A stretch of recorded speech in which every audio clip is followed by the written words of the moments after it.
আমি যখন নিজেই বুঝতে পারছিলাম না যে আমি ভুল করেছি না ঠিক, তখন আমার মনের মধ্যে একটা অনুশোচনা ও বিভ্রান্তি কাজ করছিল। গল্পটা শোনার পরে আপনারাই আমাকে কমেন্ট করে বলবেন যে আমি কি ভুল ছিলাম, নাকি আমি নিজের জায়গায় একদম সঠিক ছিলাম। আশা করছি আজকের গল্পটি আপনাদের ভালো লাগবে ও গল্পটি পুরোটা শোনার অনুরোধ রইল। আমার নাম মোহিনী। আমি ২৪ বছরের একজন বিবাহিতা মহিলা। তা সত্ত্বেও নিজের শরীরের খিদে মেটানোর জন্য একজন তরুণ যুবকের সঙ্গে অবৈধ সম্পর্কে জড়িত ছিলাম এবং স্বামীকে ফেলে রেখে ওই তরুণ যুবকের সঙ্গে যখন ইচ্ছে করত তখন নিজের চাহিদা পূরণ করতাম। আমি ভীষণ তরুণী ও সুন্দরী। আমার বিয়ে হতে ৫ বছর হয়ে গেছে, কিন্তু এখনও আমার কোনো সন্তান হয়নি। এখনও আমি মা হতে পারিনি, কারণ আমার বিয়ের কিছুদিন পরেই তো আমার বর প্যারালাইজড হয়ে যায় এবং সেদিনের পর থেকে বরের সেবা যত্ন করতেই আমার দিন চলে যায়। এমনকি আমার বর শুধু কোনো রকমভাবে কথাবার্তা বলতে পারত, কিন্তু হাঁটা চলা, খাওয়া দাওয়া সে নিজে থেকে কিছুই করতে পারত না। বরের সমস্ত কিছু আমাকেই করে দিতে হতো, যেমন স্নান করানো, খাওয়ানো, বাথরুমে নিয়ে যাওয়া, এই সব কিছু আমিই করে দিতাম। অবশ্য একজন অর্ধাঙ্গিনী হিসেবে আমার এটা কর্তব্য ছিল স্বামীর সেবা যত্ন করা, তাই আমার কর্তব্য খুব ভালোভাবেই আমি পালন করছিলাম। কিন্তু বিয়ের ৫ বছর পরেই আমার জীবনে একটা নতুন মুহূর্ত আসে। আসলে বিয়ের কিছুদিন পরেই তো আমার বর অসুস্থ হয়ে পড়ে, তাই সে আমাকে শারীরিক সুখ দিতে পারত না। তাই আমার যৌবন খিদের জ্বালায় অস্থির হয়ে পড়ত। বরের অসুস্থতার কারণে আমি মাঝে মধ্যে বিরক্তও হয়ে পড়তাম। আমার মেজাজটাও মাঝে মধ্যে খিটখিটে হয়ে যেত। আমি তখন নিজেকে বোঝাতাম যে এটাই হয়তো আমার কপালে লেখা ছিল, তাই এটা আমাকে মেনে নিতেই হবে। বরের কষ্ট দেখে আমার মুখের হাসি উধাও হয়ে গেছিল। আমার কিছুই ভালো লাগতো না। কিন্তু সেদিন তাকে দেখে জানি না কেন আমার মুখের হাসি ও মনের মধ্যে আনন্দ আসে। আসলে সেদিন আমাদের পাশের বাড়িতে এক তরুণ যুবক তার জিনিসপত্র নিয়ে ভাড়া থাকতে আসে। তার জিনিসপত্র দেখে বুঝতে পারি যে সে পাশের বাড়িতেই ভাড়া থাকবে। সেদিন তাকে দেখার পরে আমার মনের মধ্যে একটা আনন্দ হয়, আমার মুখে হাসি ফোটে। সেই তরুণ যুবকের সঙ্গে আলাপ করার আগেই আমি স্বপ্নের দেশে চলে গেছিলাম তাকে নিয়ে। আমি অনেক কিছু ভাবতে শুরু করেছিলাম ওই তরুণ যুবককে নিয়ে, যেগুলো একটা বিবাহিতা স্ত্রীর পক্ষে ভাবা কিন্তু পাপ।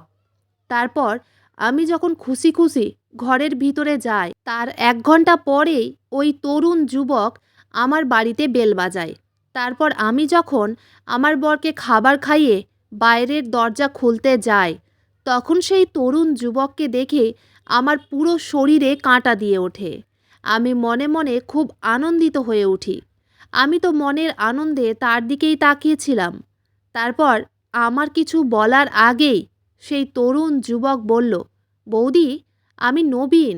আমি এখানে নতুন এসেছি। আমি আজকেই এই পাশের বাড়িতে শিফট হয়েছি, কিন্তু জানি না কেন আমার বাথরুমে ও রান্নাঘরে জল আসছে না। আর এখন আমাকে একটা জরুরি কাজের জন্য বাইরেও যেতে হবে। তাই আপনার বাড়ি থেকে কি আমি জল নিয়ে যেতে পারি? আমি তো এক মনে তার দিকেই তাকিয়েছিলাম ও তার কথা শুনছিলাম। সে তখন আমার চোখের সামনে নিজের হাতটাকে ঘুরিয়ে দিয়ে বলল, বৌদি, আমি আপনাকে কিছু বলছি তো।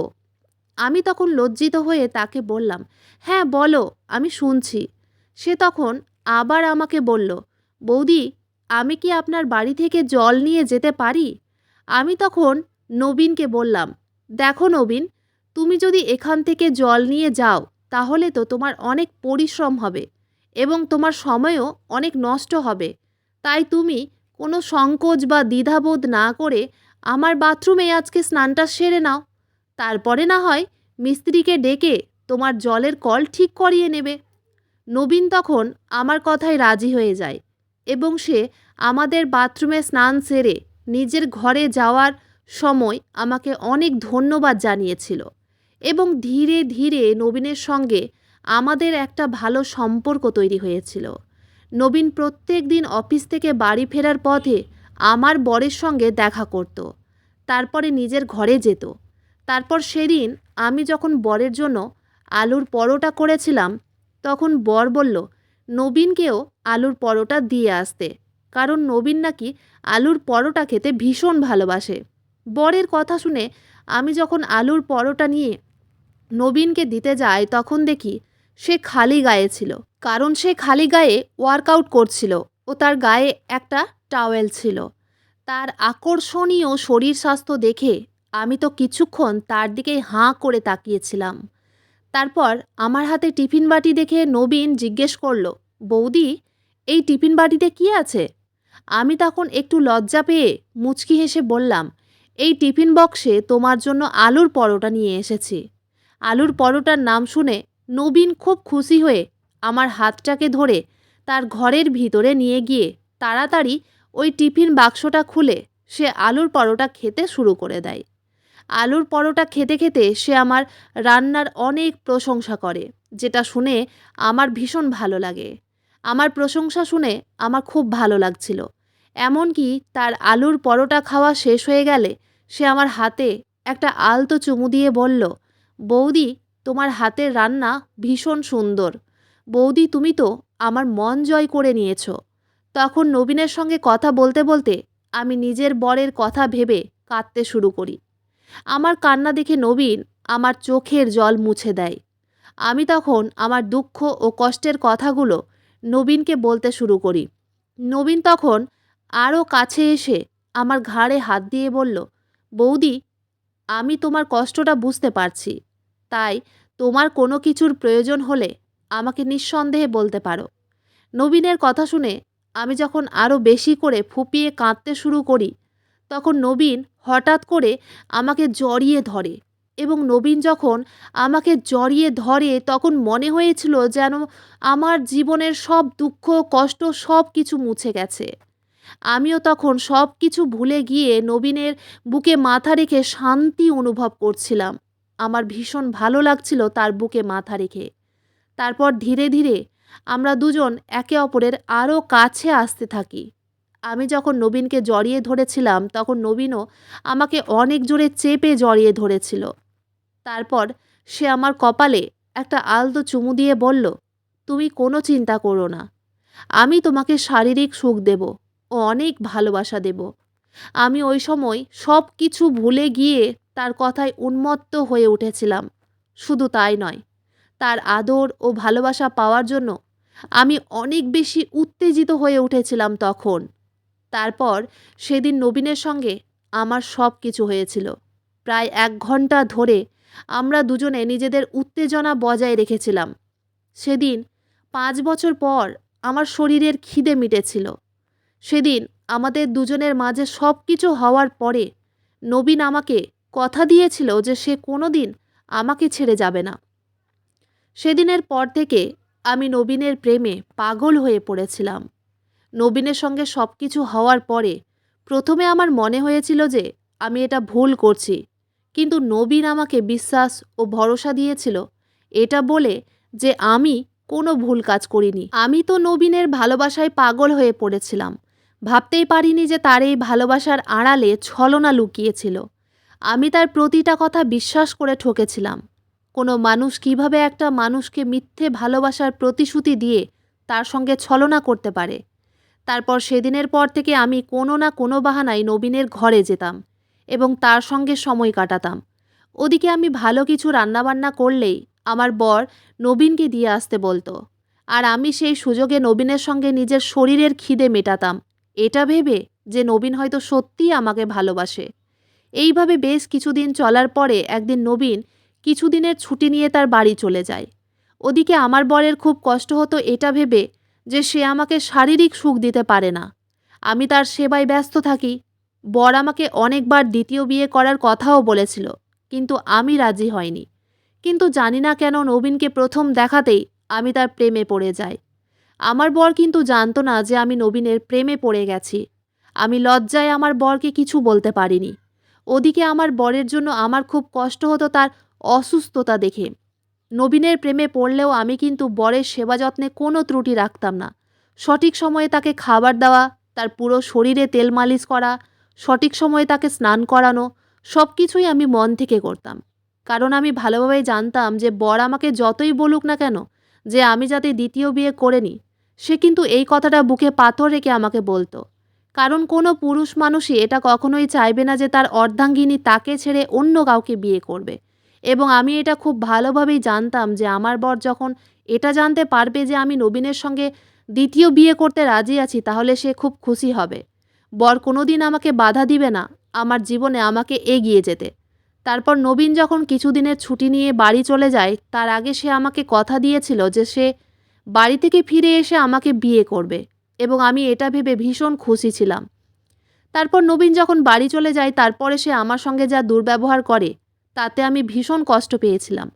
কারণ বাড়ি যাওয়ার পরে নবীন আমার ফোন রিসিভ করা বন্ধ করে দিয়েছিল। সে আমার ফোন রিসিভ করতো না। ওদিকে তার এই দুর্ব্যবহারের জন্য আমি অনেক বেশি চিন্তিত হয়ে পড়ি। তারপর সে যখন বাড়ি থেকে ফিরে আসে, তখন তার সঙ্গে দেখা করে আমি অনেক বেশি বিচলিত হয়ে তাকে জিজ্ঞেস করি যে সে এতদিন আমার ফোন রিসিভ করেনি কেন। তখন নবীন বলল সে নাকি কাজে ব্যস্ত ছিল। আমি তখন তাকে বললাম মিথ্যে অজুহাত দিয়ে সে আমার থেকে পার পেতে পারবে না, কিন্তু তার ব্যবহারে অনেক পরিবর্তন ছিল। সে আমাকে অ্যাভয়েড করছিল, যেটা আমি স্পষ্ট বুঝতে পারছিলাম। আগের মতো সে আমার সঙ্গে কথা বলতেও ইন্টারেস্টেড ছিল না। তাই আমাকে ভালোবাসা ও আদর করা তো অনেক দূরের কথা। ওদিকে আমি ব্যস্ত ছিলাম নবীনকে একটা অনেক বড় খবর দেওয়ার জন্য, যেটা আমার বরকেও আমি বলিনি, যেটার জন্য আমি ভীষণ খুশি ছিলাম। ভেবেছিলাম প্রথমে নবীনকেই বলবো, তারপরে বরের সঙ্গে বসে এই ব্যাপারে আলোচনা করব। তারপর নবীন যখন আমাকে অ্যাভয়েড করতে শুরু করে, তখন আমি রেগে তার জামার কলার ধরে বললাম, তুমি আমার সাথে এই ধরনের ব্যবহার কেন করছো? বাড়ি যাওয়ার আগে তো তুমি আমাকে অনেক কথা দিয়েছিলে যে এবার তুমি আমাকে বিয়ে করবে, তাহলে তুমি আমার থেকে দূরে পালাচ্ছ কেন? নবীন তখন বিরক্ত হয়ে আমার হাতটাকে সরিয়ে দিয়ে বলল, তুমি এখান থেকে চলে যাও, আমাকে এখন বিরক্ত করো না, আমি অনেক ব্যস্ত আছি। ওই কথা শুনে আমি আরও বেশি রেগে গিয়ে বললাম, তুমি ব্যস্ত আছো মানে? তোমাকে আমার কথা শুনতেই হবে, কারণ আমি তোমার বাচ্চার মা হতে চলেছি। এই কথাটা শোনা মাত্রই নবীন বিস্মিত হয়ে বলল, কি? তুমি মা হতে চলেছ? তুমি কোনো প্রোটেকশন নাওনি? তুমি কোনো গর্ভনিরোধক গুলি খাওনি? এই বাচ্চা কোনো মতেই হতে পারে না। তুমি এই বাচ্চা নষ্ট করে দাও। নবীনের কথা শুনে আমার পায়ের তলা থেকে যেন মাটি সরে যায়। ভেবেছিলাম সে এই কথাটা শুনে খুশি হবে, কিন্তু আমার ভাবনার সব বিপরীত হয়েছিল। আমি তখন নবীনকে বললাম, তুমি কিভাবে এই বাচ্চাটাকে নষ্ট করার কথা বললে? এটা আমাদের ভালোবাসার চিহ্ন। আমি কখনোই এই বাচ্চাটাকে নষ্ট করব না, কারণ আমার মা হওয়ার স্বপ্নটা পূরণ হতে চলেছে। নবীন তখন রেগে আমার হাতটাকে চেপে ধরে বলল, আচ্ছা, তুমি যদি এই বাচ্চাটাকে জন্ম দাও, তাহলে এই পুরো সমাজে কি বলবে? এই বাচ্চাটা কার? তখন তুমি কি বলবে? সমাজের লোকেরা তোমার উপরে থুতু করবে। তাই তুমি এই বাচ্চাটাকে আজকেই নষ্ট করবে। আমি তখন নবীনকে বললাম, তুমি আমার সঙ্গে থাকলে আমি সমাজের চিন্তা করি না, তাই আমি কোনো মতেই এই বাচ্চাটা নষ্ট করব না। আর এমনিতেও তুমি তো আমাকে ভালোবাসো, তুমি তো কথা দিয়েছিলে আমাকে বিয়ে করবে, তাহলে এখন তুমি আমার থেকে দূরে সরে যাচ্ছ কেন? নবীন আমার প্রশ্নের কোনো উত্তর না দিয়ে ঘর থেকে বাইরে বেরিয়ে চলে যায়। এবং পরের দিন সকালবেলা আমি যখন নবীনের ঘরে যাই, তখন দেখি তার ঘরের দরজায় তালা দেওয়া ছিল। হঠাৎ করে আবার সে আমাকে কিছু না বলেই কোথায় চলে গেছিল সেটা জানার জন্য আমি তাকে বারবার ফোন করছিলাম, কিন্তু সে আমার ফোন রিসিভ করেনি। 2 দিন ধরে আমি তাকে ফোন করতে থাকি, কিন্তু সে আমার কোনো ফোন রিসিভ করেনি। আমি তখন আরও বেশি অস্থির হয়ে পড়ি এটা ভেবে যে নবীন কেন আমাকে অ্যাভয়েড করছে। সে তো আমাকে অনেক ভালোবাসতো, তাহলে কেন হঠাৎ করে আমার থেকে দূরে সরে যাচ্ছিল? আমার তো কিছুই ভালো লাগছিল না। আমি সবসময় মনমরা ও উদাসীন হয়ে থাকতাম। আমি অনেক বেশি চিন্তিত ছিলাম। আমি যেহেতু নবীনকে মন থেকে ভালোবেসেছিলাম, তাই আমার মনে ভয় ছিল, যদি নবীন আমাকে ছেড়ে চলে যায় তাহলে আমার বাচ্চাটার কী হবে? এইভাবে বেশ কিছুদিন কেটে যাওয়ার পরে নবীন যখন আবার বাড়ি ফিরে আসে, তখন তাকে দেখে আমার মাথায় যেন আকাশ ভেঙে পড়ে। কারণ এবার নবীনের সঙ্গে একটা মেয়ে ছিল, এবং নবীন ওই মেয়েটার হাত ধরে গাড়ি থেকে নামছিল। মেয়েটা নতুন বউয়ের মতো সেজেগুজে ছিল। তারপর গাড়ি থেকে নামার পরে নবীন ওই মেয়েটার ঘাড়ে হাত দিয়ে তাকে ঘরের ভিতরে নিয়ে যায়। আর আমি এই সব কিছু আমার ঘরের জানালা দিয়ে দেখছিলাম। নবীনের সঙ্গে ওই মেয়েটিকে দেখে তো আমি আরও বেশি চিন্তিত হয়ে পড়েছিলাম। তাই আর বেশি দেরি না করে সেদিন সন্ধ্যায় আমি যখন নবীনের বাড়ি যাই তখন দেখি নবীন ওই মেয়েটির কোলে মাথা রেখে তার সঙ্গে ভালোবাসার গল্প করছিল। সেটা দেখে আমার পুরো শরীর তেলে বেগুনে জ্বলে ওঠে। কারণ কিছুদিন আগেই তো এই ভালোবাসার কথাগুলো সে আমার সঙ্গে করছিল। তাহলে কি সে আমাকে ঠকিয়েছে? আর এই মেয়েটিই বা কে ছিল? আমার মনে কিন্তু হাজারো প্রশ্ন ঘুরপাক খাচ্ছিল। তাহলে কি নবীন আমাকে শুধুই ব্যবহার করেছিল? এই সব কিছু জানতে আমি সেদিন সন্ধ্যায় নবীনের বাড়িতে গেছিলাম। আমি যখন নবীনের বাড়িতে যাই তখন নবীন আমাকে দেখা মাত্রই অনেক বেশি ঘাবড়ে গিয়ে তাড়াতাড়ি উঠে দাঁড়িয়ে বলল, বৌদি তুমি এখানে? আমি তখন রেগে বললাম, কেন? আমি এখানে আসতে পারি না বুঝি? আমার কথা শুনে ভয়ে নবীনের চোখ মুখ লাল হয়ে যায়। সে তখন ঘাবড়ে গিয়ে বলল, না না বৌদি, সেরকম কিছু নয়, তুমি এখানে আসতে পারো। তারপর আমি নবীনকে জিজ্ঞেস করলাম, তোমার সঙ্গে এই মেয়েটি কে? তার সঙ্গে আমার আলাপ করিয়ে দিবে না? তারপর নবীন যা বলল সেটা শুনে তো আমার পায়ের তলা থেকে যেন মাটি সরে গেল। কারণ ওই মেয়েটি আর কেউ নয়, নবীনের অর্ধাঙ্গিনী ছিল। নবীন যখন বাড়ি যায় সেই সময় সে তার বাবা মায়ের পছন্দের এই মেয়েটিকে বিয়ে করে এবং বিয়ের পরে সে তাকে এখানেই নিয়ে আসে। এমনিতেও আমার সন্দেহ হয়েছিল যে মেয়েটি নিশ্চয়ই নবীনের স্ত্রী এবং আমার সন্দেহটাই সঠিক হয়েছিল। সেদিন সত্যিটা জানার পরে আমি পুরোপুরি ভেঙে পড়েছিলাম। কারণ আমি নবীনকে অনেক বিশ্বাস করেছিলাম এবং তাকে মন থেকে ভালোবেসেছিলাম। কিন্তু সে আমার সঙ্গে শুধুমাত্র তার চাহিদা পূরণ করেছিল এবং আমাকে ব্যবহার করেছিল। আমার ভালোবাসার তার কাছে কোনো দাম ছিল না। তখন নবীন তার স্ত্রীর কিছু জিজ্ঞেস করার আগেই তার স্ত্রীকে বলল, ইনি আমাদের পাশের বাড়ির বৌদি, উনি পাশের বাড়িতেই থাকেন। বৌদি আমার খুব খেয়াল রাখে। আমার পছন্দের খাবারগুলো বৌদি আমাকে রান্না করে দিত। ওই সময় আমার চোখ দিয়ে অশ্রু ঝরে যাচ্ছিল। আমার চোখ মুখ লাল হয়ে গেছিল। আমি কিছুই বুঝতে পারছিলাম না যে এবার আমার কি করা উচিত। তারপর আমার চোখের জল দেখে নবীনের স্ত্রী আমার কাছে এসে বলল, বৌদি তুমি কাঁদছো কেন?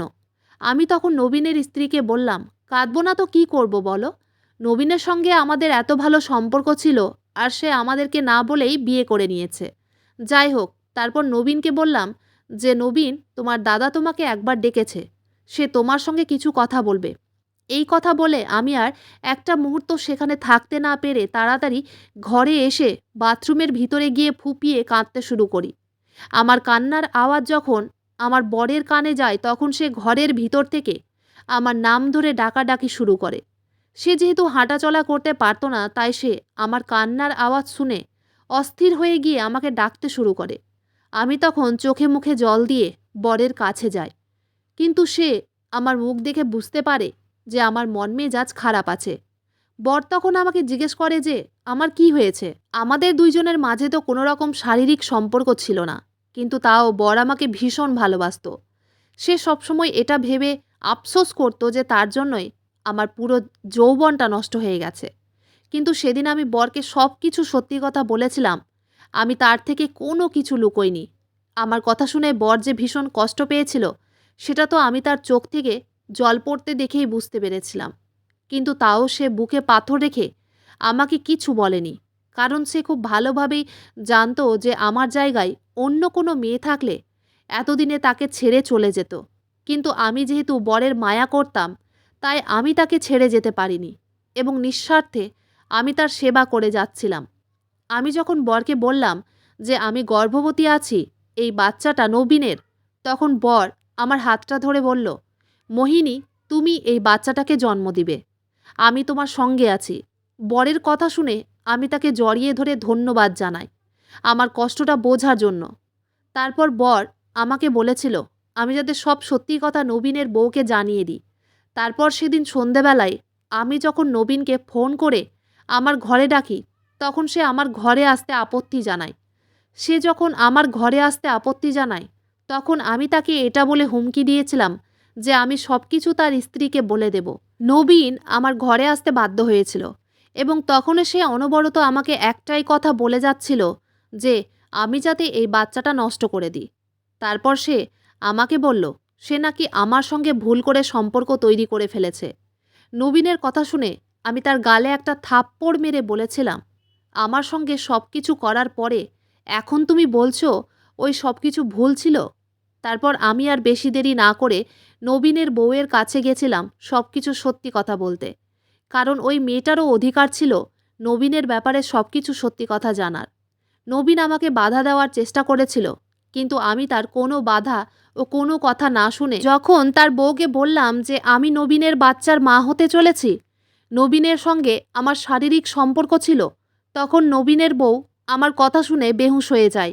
তারপর নবীনের বউয়ের যখন জ্ঞান ফিরে আসে, তখন সে নবীনকে একটা ধাক্কা দিয়ে বলল, দূর হয়ে যাও আমার চোখের সামনে থেকে, তুমি আমাকে ঠকিয়েছ, তাই আমি তোমার সঙ্গে থাকতে চাই না। নবীন তখন তার বউয়ের হাতে পায়ে ধরে বলল, রিমা, আমি তোমাকে অনেক ভালোবাসি। নবীনের বউয়ের নাম রিমা। তারপর নবীন বলল, রিমা, আমি তোমাকে হারাতে চাই না।